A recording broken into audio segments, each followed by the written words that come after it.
This is a demonstration of me using my uh, final prototype to perform two-factor authentication made in Figma. So to start with, we have to log into our fake Georgia Tech portal. So we can log in. After logging in, we're immediately met with this modal indicating that we need to perform two-step verification.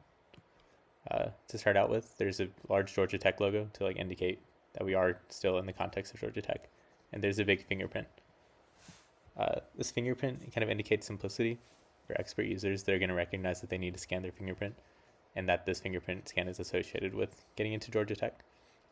For novice users that haven't seen this screen before, they're met with a bit more text, so they can actually identify what they need to do. In the future, they can learn that this interface is going to be invisible and that they only need to look for this symbol. So we actually need to scan our fingerprint. We can start scanning by clicking this button, but in reality, you would actually scan your fingerprint. So when the scanning happens, you see a loading bar loading, which indicates that the system could figure out that you're actually scanning your fingerprint, and it shows you the progress, which is a good example of perceptibility in this interface. And then at the end screen, we see that the interface successfully verified you, and that we can navigate to the next web page.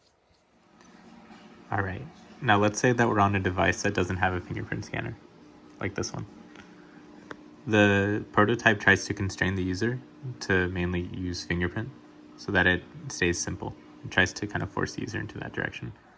So the second part of the final prototype is this little USB-C part. It's like a little stubby USB-C that you'd see in a wireless mouse. This is acting as the fingerprint scanner. So the idea here is that we can log in. Let's say a fake username. And then when we see this screen open, instead of actually scanning our fingerprint on any fingerprint scanner here, we can use this built-in device. This built-in device will always stay in the computer too, to kind of reduce frustration. You would have one USB per device. So let's say we start scanning our fingerprint. So let me trigger this, scan our fingerprint, and it works like that. The last thing to show off is that if a user tries to log in and they just don't want to use their fingerprint, there is added flexibility with a button at the bottom to alternatively get a code texted to you using a second device. This adds a bit of flexibility, even though we want to constrain the user to use fingerprint mainly.